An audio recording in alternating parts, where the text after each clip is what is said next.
This is the 10-Minute Contrarian Podcast. This is VP. We are a solutions-based podcast, diving into the world of contrarian investing and alternative finance. You can find us hosted on the No Nonsense Forex YouTube channel, NoNonsenseForex.com, and podcast players everywhere. Episode 96 is brought to us by Blueberry Markets. Y'all must forgot, Blueberry Markets, best Forex broker out there. If you click the link down below in the description, it will take you to the blog. It will tell you everything you need to know. If you click my affiliate link on the blog, here's what you're getting. Not only the world's best customer service, but your own personal customer service representative who is exclusive to my clients. And a cashback bonus that is twice as much as you would have gotten at this point in time last year. And I'm telling you, traders, the satisfaction levels here are off the charts. Of all the people I've had sign up to Blueberry Markets, we have probably had one, maybe two unsatisfied customers who have not gotten their problems resolved, or at least didn't feel like they did. And this is going to happen everywhere, but that exceeded even my expectations. Now, if you are a U.S. citizen, you cannot sign up for Blueberry Markets, unfortunately, but you know I got a place for you to go as well. Click that link down below if this applies to you. One side note also on the Bybit airdrop this month. It will no longer be Uniswap. They told me, hey, we need to simplify our accounting a little bit. You can't just run around and go picking any token like that. So it's going to be USDT instead of UNI this month, which is fine. You can just take your Tether and go spend it on whatever you want. But please make note of that change as well. It is the 10-Minute Contrarian Podcast, and we have not done a dedicated silver episode since back in October of 2022. Back, by the way, when silver is right around $17, $18, I don't quite recall. But we are sitting at $25 per troy ounce of silver USD right now. Exciting times in the kingdom. And even though the title of this episode is Silver Warning, there will be a warning. I'm going to save it towards the end, but we also need to go over the bull cases as well because there are many. And then you can listen to both sides and then decide what you want to do from here. Also, by the way, before I forget, because I will forget, if you are listening to this on YouTube, or if you just want to go over to YouTube, go to the comments section. Let us know where you're at with silver. Assuming you have some in your possession, whether it's physical silver or an ETF or silver mining stocks. Now, I want to get a bit of a read as to where people are at here. Because to me, this is one of the most exciting investments out there, and that includes all of the crypto world. And even though you guys are my loyal contrarians, I still wonder how many of you, percentage-wise, actually have exposure here. You know, these episodes do not get the engagement that some of the crypto episodes or especially some of the doom porn episodes do. And you guys know I'm not a numbers guy. Like, I'll talk about whatever is relevant at the time, regardless of what it is. But I am curious to see where you guys are at. So if you wouldn't mind doing that, maybe pause the episode and go down below. But overall demand has been just off the charts lately. If you guys follow this, you know. Premiums for silver coins are really, really high again. Like in some cases, over 90%. And if something like this discourages you from buying physical silver, fear not. We will talk about alternatives in a moment. But the prevailing thought is, and you can decide if this is bullish or bearish or not, I think it's bullish, it's mostly people in the gold and silver community who are buying. You know, even gold and silver bugs like us, we still need cash to survive. So we're going to have some of it, but all you got to do is give us a reason. And believe me, gold and silver bugs are plugged into world events more so than most people are. And we'll go on a buying spree. And a move from 18 to 25 is significant. I explained before how significant that is for the miners. How almost every $1 or $2 up on the price of silver can be a multiplier effect for these places. And we know silver always follows gold or moves closely in tandem with it. And I don't really do this myself, but if you were just wanting to do something fun, take a spot gold chart and go to the monthly and tell me your algorithm did not give you a bullish signal either this month or the month prior. I think this would have triggered most of your algorithms to the upside, and without going too far ahead, which is important too. Like a pretty clean signal here. And going back to what I was saying about just the gold bugs buying, you got to understand, This is not the move up we're even waiting for. We're waiting for the institutions to come in and say, ooh, we have too much exposure into cash and banks and things like that. We need to move at least 1, maybe 2% of what we have into physical gold. Now, you have all these people who are saying that these fund managers are going to be moving 1 or 2% into Bitcoin and what that's going to do. We've been through this before. Believe me, they're in the business of not losing money. So they are all going to go to gold before they go to Bitcoin. This is the catalyst we are looking for, and what it will do to silver is fairly obvious. Not to mention all the industrial qualities that silver has. Silver is the only metal out there more conductive than copper, and copper is finally getting some press about just how scarce it is. Like, we knew this for a very long time. Now the world is slowly starting to find out. And once we really start to run out, they're definitely going to know. Yeah, I've said it before, all of these metals are dwindling in supply, but silver has that double to where it is a key and very, very scarce source of energy and also a store of value. And no other metal, apart from maybe platinum, which we also hold here, can say that. But unlike silver, platinum has done absolutely nothing so far. Silver is moving.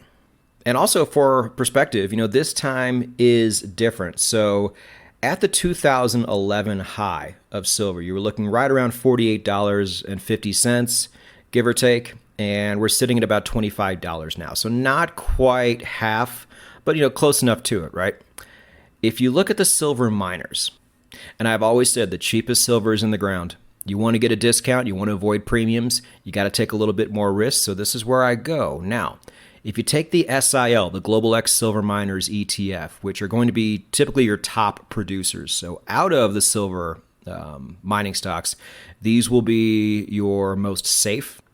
During the 2011 high, the SIL was at $92.61, and the SIL now currently sits at about $31.59. So not quite a third. Should be a half, but it's not. It's a third. Now, I understand you are taking risks. It is a stock, and stocks go up and down, and mining companies are typically terrible companies that eat up your capital. But if you play it safe and or you know what you're doing, you can mitigate this risk a lot.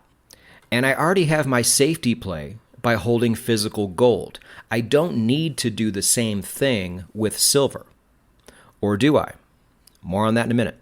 But if you feel like you might have missed the bus on gold and silver, most people in the industry will say you absolutely have not. And these are people who don't even really have skin in the game. So like Don Durrett, who I've mentioned in the past, one of my absolute go-tos when it comes to things like this. He constantly floats the numbers $2,500 gold and $30 silver as the catalyst jumping off points to where really non-gold and silver bug money is going to start entering. And these mining stock markets are not big, so it won't take much before these things really, really start to take off. There's also the thought that if we go back to printing money in the United States, that this is going to absolutely springboard gold and Bitcoin into the stratosphere. I personally don't completely agree with that, but the people who are saying this are way, way smarter at macro than I am. I can just see these same people coming up with an excuse later as to why it did go up, but it just didn't go stratospheric like they thought. Not that, quote, face-ripping move to the upside, like Mark Isco says. It'd be nice, but, we'll see. Now, this whole warning, this whole scare, this whole potential downside is something that I'm like, did I see this in a fever dream? I'm like, no, I remember this very vividly. I just haven't been able to find it since.